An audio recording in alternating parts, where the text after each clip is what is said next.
Hello, it's Hee-Jae here, and let's talk about the Bible.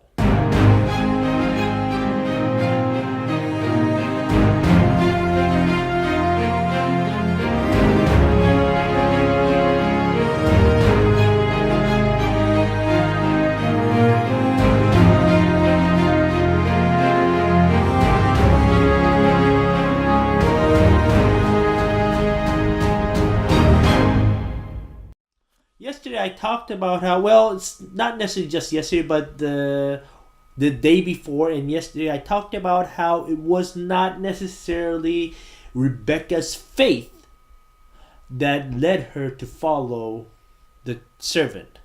Now, it was not faith in God because she did not have a relationship with God. But then something about the servant, what he said, made her believe, made her trust the servant, and the happenings of that day enable her to leave the very next day. So it means that there was something personal that went on. You can't really say that she just trusted that servant's word for it. She made a step of faith, or she trusted that servant story enough that she left. But the story that the servant said is hearsay. It's not her personal experience. But within those words, within those lines in chapter 24, she had experienced something that led her to trust God.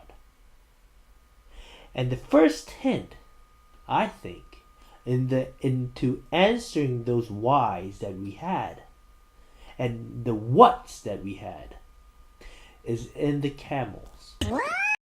Yesterday I talked about how feeding the giving water to the camel is no joke. It's not like going up to a faucet and turning on the water and handing out cups of water to thirsty people. Just a little bit of research on camels will give you an extraordinary revelation. And just a simple search in Google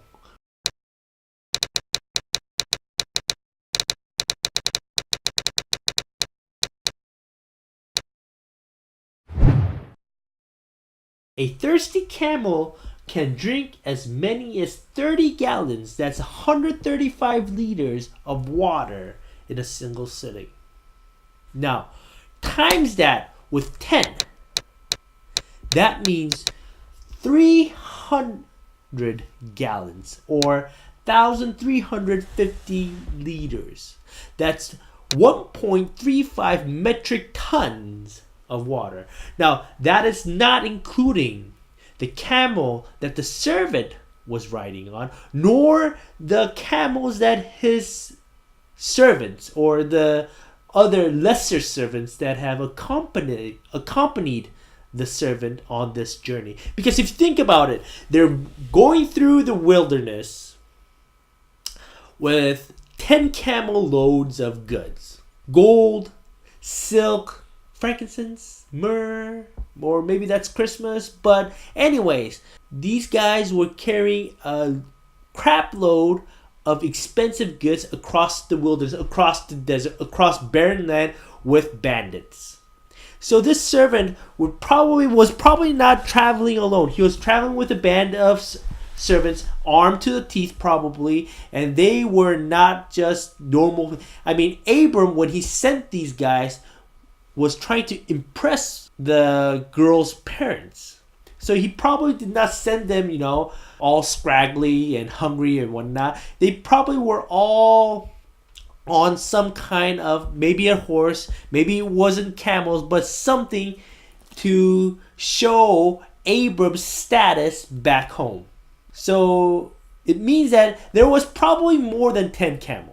I'm just trying to say. But at the minimum, there were 10 camels.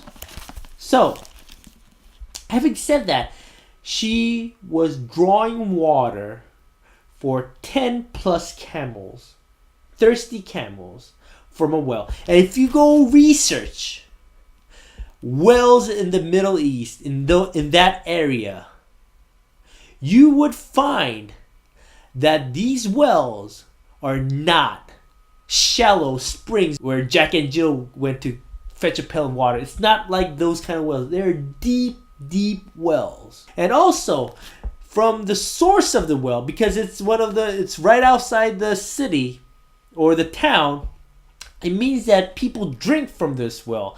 That means the place where the trough for the camels or the livestock was situated is not close to the actual well, because feces and contamination from the animal would spoil the water. And water is such an important asset, so that they would be extra careful. So we start to do the math.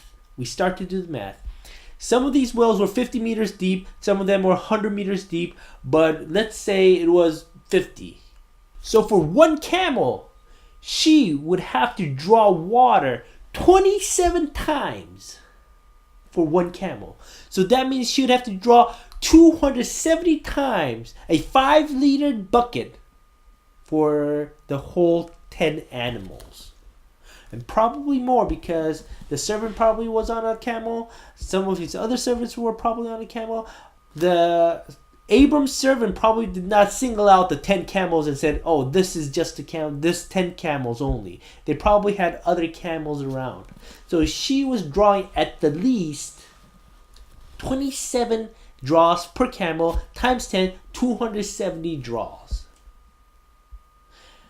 And that's a 5-liter bucket. But what comes after it makes this story personal for Rebekah. It makes her experience God. This is how I do my Bible studies.